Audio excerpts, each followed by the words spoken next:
Bismillahirrahmanirrahim. Assalamu alaikum. Welcome to NEWSROOM. I'm your host, Khalid. But today is the 22nd of December 2021, and we'll be discussing the following during the course of the show. We'll begin with the deployment of the S-400 Russian missiles by India along the border with Punjab in the northwest state of Punjab. This was stated by the Indian media and extensively, of course.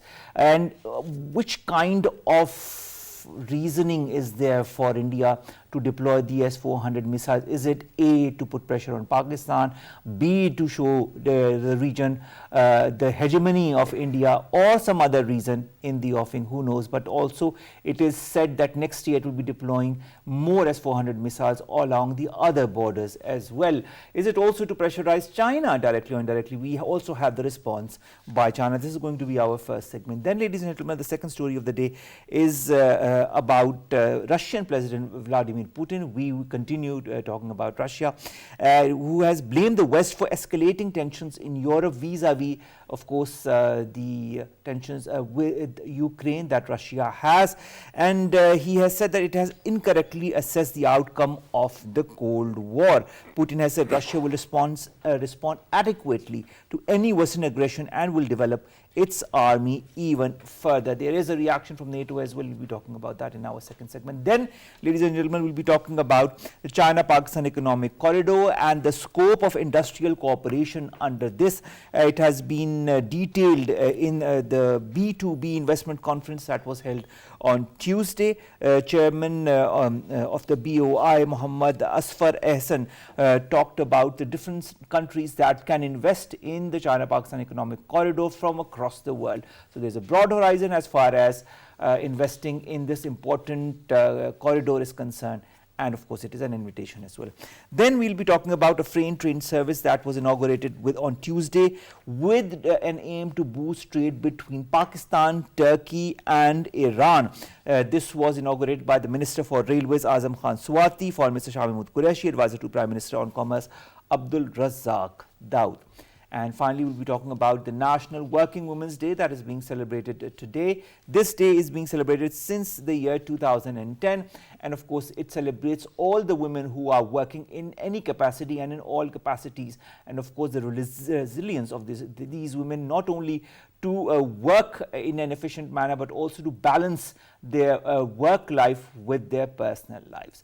Let's begin with our first segment, ladies and gentlemen, and that concerns the deployment of the S-400 missiles by India on the border with Pakistan in the northwestern state of Punjab.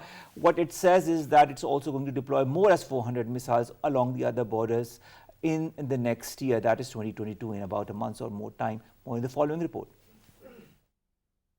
The regional pariah India has a history of unwarranted and gratuitous and provocative acts to divert public attention from domestic challenges. Besides this unilateral hybrid warfare against Pakistan, the belligerent Indian regime is persistently engaged in military build-up and defense pacts. In order to back its hyperbolic rhetoric with military might, India has begun deploying the Russian S-400 air defense missile system in the northwestern state of Punjab. The first squadron is being deployed in the Punjab sector. The batteries of the first squadron would be capable of taking care of aerial threats from both Pakistan and China, a government official was quoted as saying by ANI on condition of anonymity. Last month, Russia had trained a group of Indian personnel to operate the first regiment of a Triumph S-400 surface-to-air missile systems. The $5 billion deal signed in 2018 has caused some strain on India-US ties, with the US threatening sanctions under countering America's adversaries through Sanctions Act. The S-400 deployment is hailed in Indian corridors of power in connivance with biased media as a divine weapon, so technical dissection of this system is important lest Indian ministers become victim of their own narrative and indulge in some misadventure.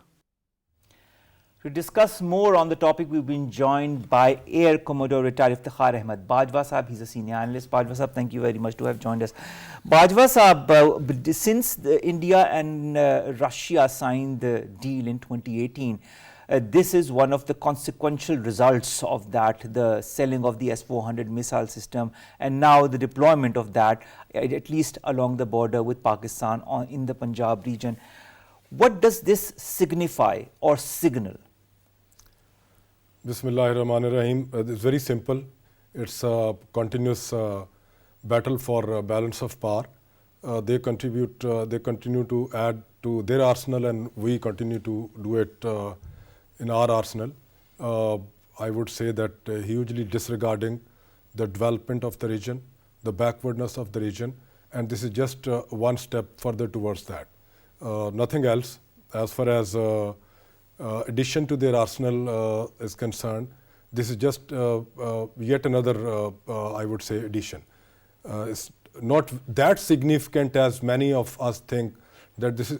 Why? Because it's just one segment of the air defense system.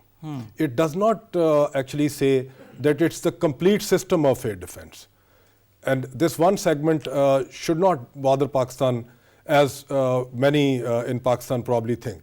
I think we have capacity to respond to such system and any escalation if it is done. All right, Bajwa sir, but the S-400 system is quite a competent one at that. What brings to mind is the different contracts or agreements that have also been done in the nuclear capability with the United States of America. Coming to the sale of the S-400, when it came to countries like Turkey, they were sanctioned when weapon systems were bought from Russia. In India's case, there is no sanction whatsoever. Why is that? United States, being the sole hegemon, has a different yardstick to deal with different states to pursue primarily their own agenda. These days, they are having and growing ties with India, primarily to give India a regional position to counter America's main adversary, that is China. And America feels that India would be solving their purpose in the region. India is a big state. I don't think India would ever be doing it the way America expect. But as American interests are like intertwined these days, especially as they think that India would be countering China, so they are giving all the leverages, as you said, that they impose sanctions on Turkey and not on India. So they have a different policy for different states, and this is what they've been doing, and this they continue to do. Bajwa sahab, also the Indian media is rampantly saying that the deployment of the S-400 missile system on the western border is to counter possible threats from Pakistan and China. Really, are we really threatening India? Is China really threatening India to that extent that they have to deploy a huge missile system on the border? Primarily, it's a defense system, and it's not that they have any threat or emerging threat from Pakistan or China right away, but they are deploying it just for their own defense. And we as Pakistanis shouldn't be like amazed or shocked with what they are doing. They're supposed to be deploying whatever they have in their arsenal first. Any new weapon system coming up, their effort and endeavor always is to deploy that against Pakistan and China. So this is what they're doing. Nothing, I would say, that significant or nothing alarming for Pakistan. They were supposed to be doing it, and I think Pakistan is all ready to take it the way they have done. We have our mayors, and they are doing what they're supposed to. How should Pakistan react to that? Pakistan is, I think, reacting it in a very patient manner. Why? Because Pakistan has no intentions to do any aggressive maneuver against India. Neither has China these days. However, Pakistan has to think, I would say, very closely about this new addition, and Pakistan Air Force and Pakistan Defence Forces, I'm sure, are very competent to counter this. There's no denying that fact, but it is just, it gives a certain perspective as far as this deployment of additional missile systems sends a certain message to the other countries, doesn't it? I would take it a little differently. It's not actually sending a message to us.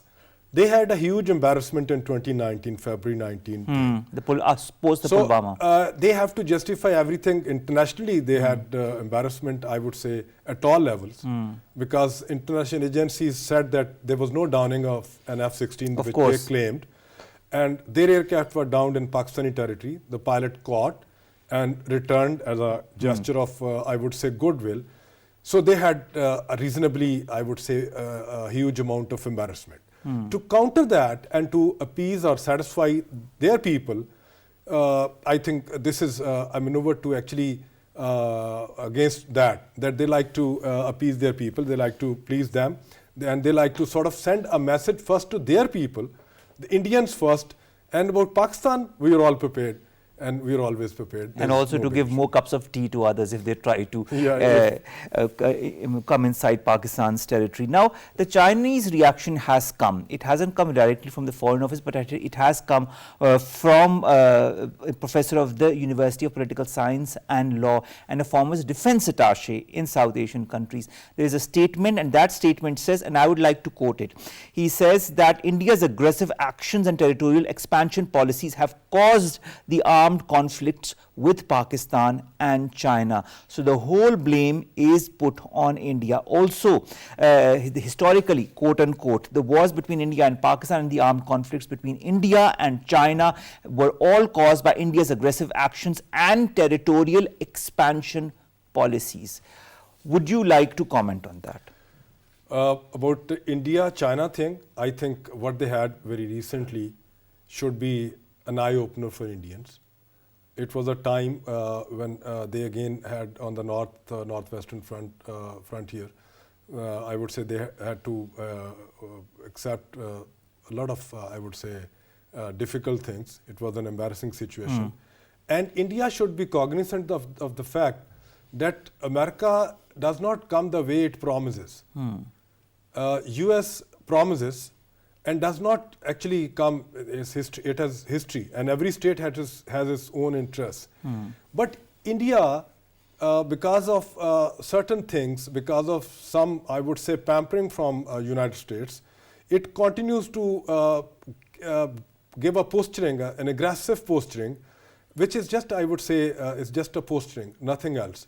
I don't think, and Chinese professor has very rightly pointed out, and he also said that it is the men who have to operate the systems. The men who have to operate the system actually count. It is the men who operate the systems, and our man did it in a wonderful way. And will continue to do so. I mean, I will quote what he said, because you said Professor Chen Shizhong, I need to quote his name as well, said that the outcome of a war mainly depends on the people who operate the weapons, and this is where justice lies. He also said that no matter what sophisticated weapons and equipment India has, as long as it does not give up its territorial expansion policy, regional hegemonism and national extremism, India is doomed to fail in the fight with its neighbors. India, I don't think, is in a position to have a fight with China. And when China wasn't as strong as it's today, India failed even at that time. Now, Chinese military arsenal is way, way advanced compared to what it was some 30 years back. And India knows it very well. India is not in a position actually, and neither India would ever try and escalate a situation with China. It did try a bit of it, and it had a very formidable, I would say, response from the Chinese. So it would not actually be doing anything like very aggressive. It continues to show off. It continues to show off to pose itself as a regional player in the area. But unfortunately, just think of a regional player whose neighbors are all sort of not on very good terms with India. Say China, Pakistan, Nepal, Bhutan, Bangladesh, Sri Lanka. All its neighbors are not happy with India. They have some amount of grievances. So India should actually be thinking that it cannot become a regional player unless it has like regional alliances. It cannot do something alone the way it plans or thinks it can do. No, I don't think. It has to have regional alliances. It has to have good relations with its neighbors, and regions can actually progress together, which India is not actually willing to do so, despite the efforts that have been done by our government. Even our Premier in his first address gave the olive branch to India. No response whatsoever. Since then also there have been no responses. There time and again our Premier has talked about it. Even the reaction has come from our military side, but no reaction whatsoever from the Indian side. Now the Indians also say that India can deal with this new system, with air threats from Pakistan and China at the same time. Do you feel statements such as these are also more or less a political gimmick because of the fact that there is a lot of question marks due to the internal politics and the way the BJP has treated its own people and also its own minorities? So to kind of counter it, it is coming up with such strategies. They are very certain they can't do it. Such statements are just for their own people. Majority of the people in India, they think what their leadership is saying is correct. And it's just to sort of satisfy their people. Because what they had in 2019 with us, it wasn't easy for them to satisfy their people. And they continue to do such things, and they continue to narrate such things that they can counter. And give the highest award to that officer. I would say, again, no words, I mean, don't have words to I don't want to use the word. But then they continue to do such things, say such things, and their policymakers and those people who actually, there's quite a big, I would say, group of people in India who actually understand things. None of them has ever actually commented the way their political leadership comments. Political leadership has its own agenda. The analyst in India, they have never said that India is capable enough to deal China and Pakistan together. India can't deal even 1/4 of China's arsenal independently. What to talk of China and Pakistan together? I don't think. It's just a political gimmick. All right. Now, US Defense Secretary Lloyd Austin came to India and he visited India in March this year.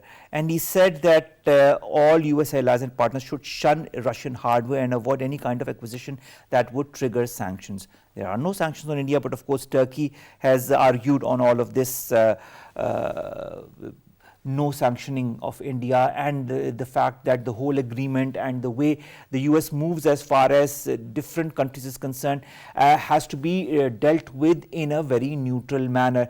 Do you feel also geo-economically, geostrategically that there are new alliances on their way or have already been made, and what do you feel is going to be the consequence of all of that? I would say that new alliances is emerging. But it has emerged reasonably, it's in a good shape. As Alfred Tyre Mahan said about a century back that those who will control the seas and the country who will control Indian Ocean, they will actually be in a commanding position. It's actually, I would say, a continuous tussle or a struggle to achieve the hegemon position, the global hegemon position. I don't want to say that America is declining, but at the same time, the way China is emerging, in near future, China is very likely to cross America. So it's actually that I would say a struggle to gain that position. This is not a very good thing for a region where the whole game is being played. I would say that the whole region will have to suffer if such type of escalations or tensions they continue to build up and rise. I don't think either India would benefit or any other country in the region would benefit. What all would come for the region would be something negative.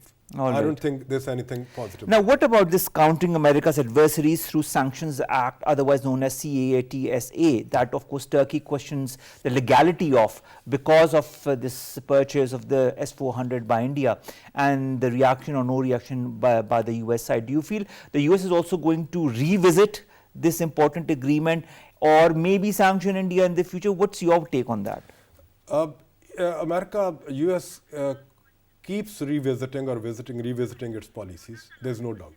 They may revisit, but so far, Turkish response to this was that this is an illegal act.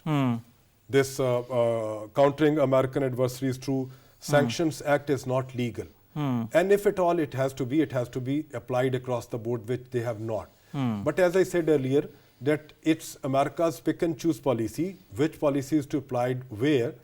They continue to do that. They've been doing it. Because you know, India is not the only example. Greece also in the past has bought the Russian system and it has had no sanctions whatsoever. So of course, it's kind of choose who you want to sanction and choose who you don't want to sanction policy by the United States. What now, as far as the region is concerned? Will we see also Pakistan responding in kind by deploying such missile systems, whether it be from Russia or other countries? I think Pakistan, since quite some time, is actually responding to all Indian actions very maturely. Our Prime Minister, our current Prime Minister, our previous regimes, they've been responding in a very positive way. And people say that our response, such positive response, it actually indicates that we are actually negotiating or speaking from a position of weakness. That is not the case. Pakistan is all for friendship, regional harmony, and Pakistan wants to progress and wants to have good relations with all its neighbors. India is not responding the way it should. I think it's high time for India and the region to sit together and think of their people, the progress. This is the most backward region in the world, and we are on to buying new systems. I think it's time for India to settle down with its neighbors and to revisit its foreign policy as far as its relationship with countries in the region is concerned. Thank you very much, Air Commodore retired Iftikhar Ahmad Bajwa Sahab, to have talked to us about this important development as far as India is concerned. This, of course, S-400 missile system that has been put on the border with Pakistan along the Punjab, and they say that next year there will be deployment of more such systems along the other borders as well. And as you said, I will quote you, that India needs to revisit its foreign policy and to rethink its strategy as far as how to deal with countries in the region is concerned, and how to move forward so that the region becomes stable instead of adding to that instability in the region. Thank you very much, sir. That, of course, ladies and gentlemen, was our first story. Our second story concerns Russia, but this time it concerns the conflict between Russia and Ukraine.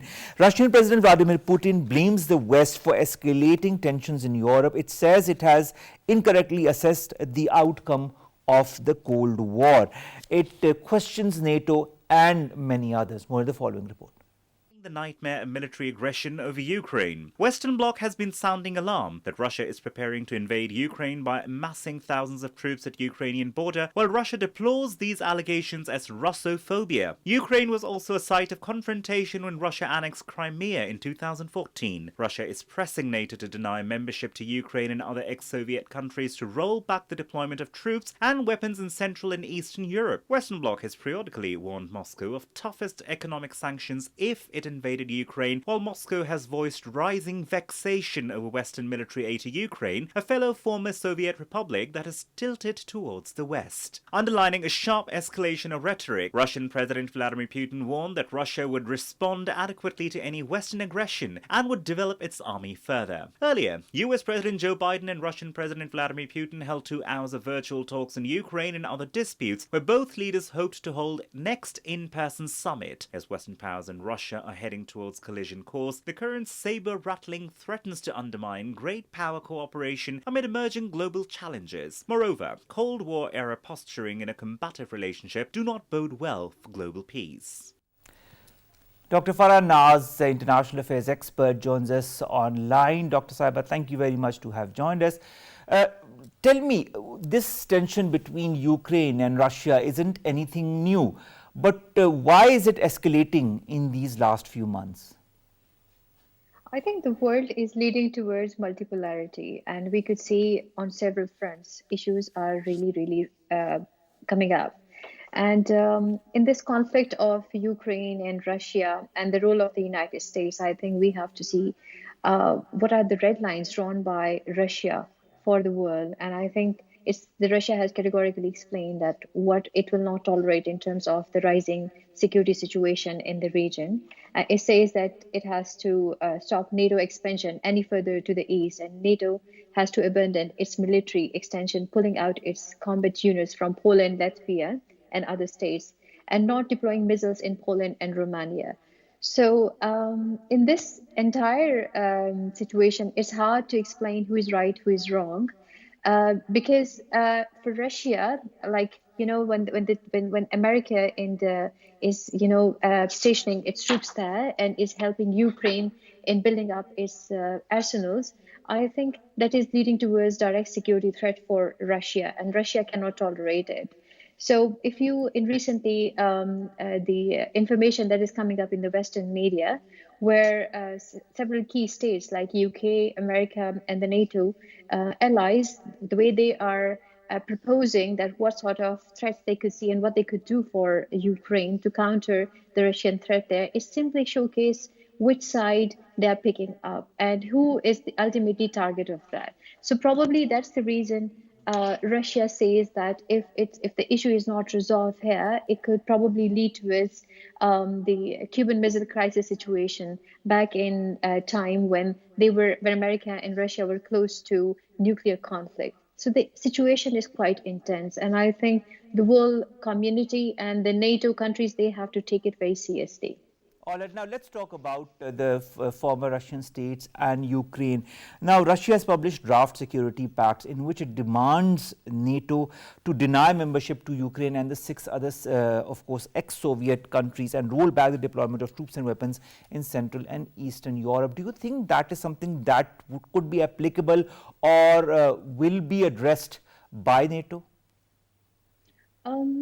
I think it's hard, as I said, like choosing side and which one is right, which one is wrong. I think it's quite tricky situation. It's more like when we talk about Korean situation, when we talk about Taiwan situation, and in that game when they are signing different treaties, if these treaties will really work or not, it's really premature to say. But the issue between the two states is really intense, and here the issue is not Ukraine alone. The issue is the American support at the back, and the way they are sending, different side or extending different side sort of support to the Ukraine. It explains that probably some legal arrangements may not work, and they are probably preparing or deterring the Russian side that if you do this and that, this is what we will do in response to your activities here. And recently, the UK is set to help Ukraine build 2 naval bases, and the US anti-tank missiles have also been sent to Ukraine, and 2 US Coast Guards patrol boats given to the Navy. And at the same time, the US show its commitment to helping Ukraine defend its sovereign territory. But what the Ukraine wants in this situation, its foreign minister says that it is prepared to defend itself. So they are also aware of what stakes are involved of the other powerful states in Ukraine, especially due to the geostrategic location of Ukraine, where it shares borders with Russia and it shares borders with the other European states. So it's really a tricky situation. In this time, coming up to any legal arrangement, I think it will be a bit challenging, but it is possible. All right, now you talk of arrangement. A senior Russian diplomat has said that contacts have begun between Moscow and Washington on the state of security guarantees that Russia is seeking as well, and there was a possibility that the sides would reach an understanding. Do you feel that understanding is possible between Russia and the US as far as different issues that pertain to this region, including its conflict with Ukraine, is concerned? I think the arrangement is possible because Putin says that they want to speak to Washington directly rather than speaking to any third party. So in that way, Russia is showing its interest that they want to speak up about the rising situation with Washington, D.C. So there is a possibility, and I think it's going to happen. All right. Also, Farah, speaking of Russia and Ukraine, Ukraine is stating a lot that there are huge fears. I mean, it is fearing that Russia is going to invade Ukraine. How much of that is justified, those fears that Ukraine is showing as far as a Russian invasion is concerned? I think their fears are quite genuine because according to the Western media and its sources, it says that Russia has sent its tanks, its artillery, its snipers to the front in rebel-held areas, and it is also believed that it has placed around more than 100,000 troops there. According to the US intelligence, as many as 175,000 troops have been placed there. So I think their concerns are really fair.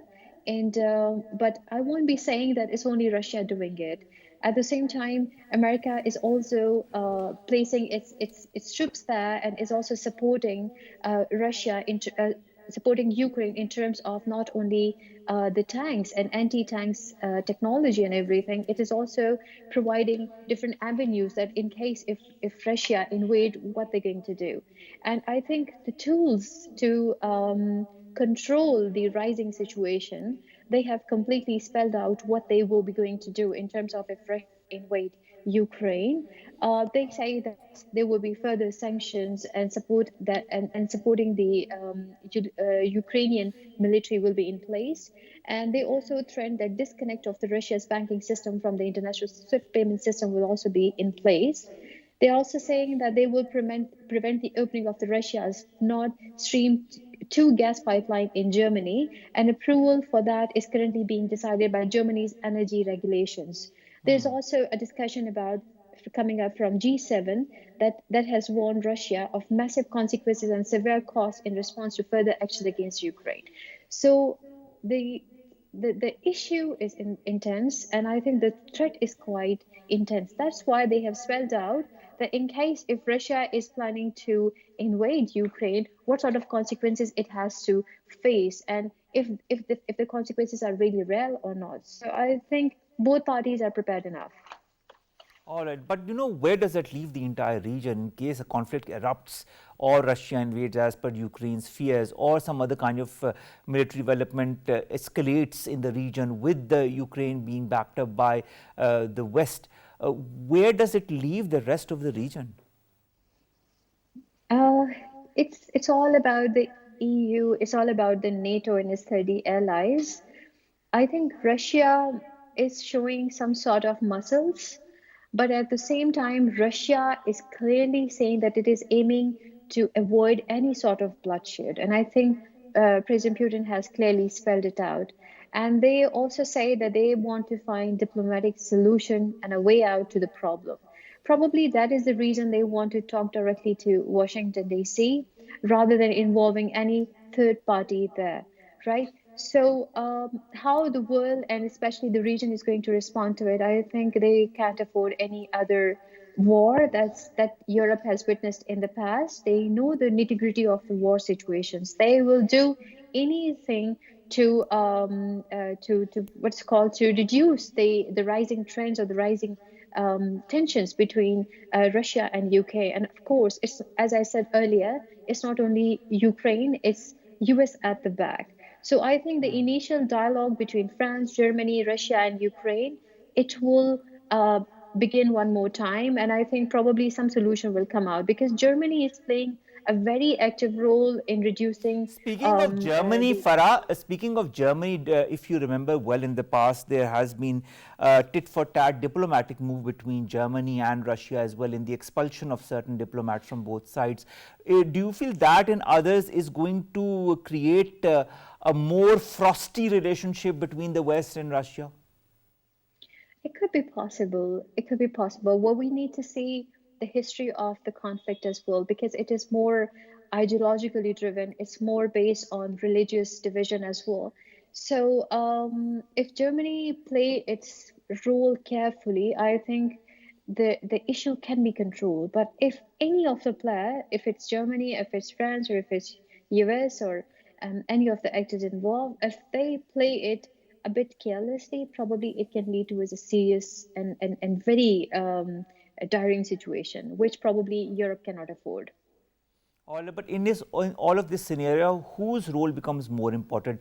Is it these talks between Russia and the US that become extremely important or pertinent in this whole gamut of Cold War brewing between Russia and the West, or this relationship between Russia and Ukraine? Or do you feel that the EU or other countries in the West, or maybe the NATO, could sit together with Russia and come up with some kind of a future strategy? I think the role of Russia and US is very important in this entire game and entire situation, because the major actors involved, of course, Ukraine is very important, but that is used by United States as a tool there to take revenge from Russia, because it's now we can see in international politics multipolarity is emerging, where at the moment America happens to be the sole superpower, but we can't say it is if it is really the only superpower today, because China has emerged as an economic powerful country and is emerging superpower. Russia is also emerging. So the world is leading towards from unipolarity to multipolarity, and in that the role of United States and Russia becomes very much important. And All here, right. when we look at international relations, I think Russia and China, they seems to be closer, and America is an alien out here. So in that context, America has to play very wisely, because it will not only lose its position in the global politics, but it will also provide room for these two giant states to group together and to counter America, which happens to be the only power at this stage. All So right, now America the has to be final careful. question, Farah. Final question is that this amassment of troops between Russia and the US. Now, let's begin with the US that says that tens of thousands of Russian troops have been amassed as far as its border with Ukraine is concerned, whereas the Russian Defense Minister, Mr. Shoigu, says that the United States has deployed 8,000 troops near Russian borders and alongside NATO allies mounts flights by strategic bomber planes close to Russia. There is also this heightened, tension on the military front that is escalating between the US and Russia. At the same time, you also remember this whole pact that has been signed by the United States of America against all those countries who buy military equipment from Russia, and those are sanctioned. We've seen Turkey being sanctioned, but of course other countries like India and Greece are not. In this whole also context of military deployment and military relationship, do you feel there could be a thaw as per these talks that are being held between the Russian and the US sides, or do you feel this escalation is going to continue? I think the tension was going to continue, because this is an ongoing conflict. This is not something that just popped up, right? We could see in the history, Taiwan issue remains there, and it remains valid from ages and ages. It's not only the US troops involvement there. Russia is also accusing NATO for stationing or pumping UK with around more than 500,000 Ukrainian in the rebel-held areas, and where now they are even holding Russian passports. So I think the issue of mistrust is very stronger there. And whenever in conflicts, of course, conflicts always arises when there is mistrust. But here, several actors are involved, and if EU is ready to have another conflict like this, I think they are not. So if the discussions that are taking place between the key stakeholders here, who are involved with this conflict, like America, Russia, Ukraine, Germany, France, if all of them are really ready to come out or to provide a way forward, I think no. They will be taking time, they will be discussing it, because America, end of the day, they will not allow Russia to emerge as their competitor, which is going to happen soon. So All right. it's the There's also issue. a The issue competitor is in very China, to intense. be very frank. So maybe I think there needs to be some kind of a political balance or talks that need to take place in order to diffuse this current tension, as has been said by Assistant Secretary of State for European and Eurasian Affairs, Karen Donfried, who told reporters in a phone briefing that a date will be agreed upon to hold these talks between the US and the Russian sides at reducing these tensions. Let's hope these talks really happen sooner than later and before these tensions escalate even further. Thank you very much, Dr. Farah Nas, international affairs expert, to have joined us, to have talked to us about this tension, military and otherwise, that is brewing between Russia, Ukraine, Russia, the West, Russia and the European Union. Let's hope better sense prevails. Let's come to our last three stories very, very quickly. The first is, of course, the fact that global businesses are free to enter the China-Pakistan economic corridor. This has been stated by the chairman of the Board of Investment, who has invited foreign businessmen to invest in diverse sectors of Pakistan. This was said at the Pak China B2B investment portal that also has been developed to create opportunities of joint ventures between traders of the two sides. He also talked about the special economic zones under the China-Pakistan economic corridor, and he said that 9 SEZs were at an advanced stage of deployment. He also said that attractive fiscal incentives were being offered under the special economic zones. So, of course, we hope that all of those who are listening, all of those countries that are listening, should come and invest in these special economic zones. zones, and of course strengthen the China-Pakistan economic corridor, and of course broaden their horizons as well on the economic front with that as well. And then speaking of economy, a freight train, ladies and gentlemen, has been launched to link Istanbul with Tehran and Islamabad.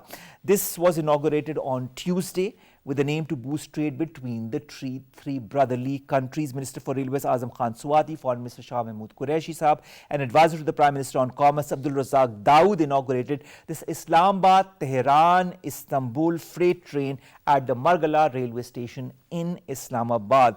It was, of course, during this inauguration, the importance of this freight train was highlighted. It was said the service will open doors for business and connectivity in the region, and also that it was an important milestone in Pakistan's history. And of course, whenever it happens, whether it be a freight train service or other linkages, they will always strengthen the relationship, the cooperation between countries, and this is an added exception to that, and this will further broaden that relationship that exists between Istanbul, Tehran and Islamabad. Let's hope for the best. And finally, ladies and gentlemen, today is also the National Working Women's Day.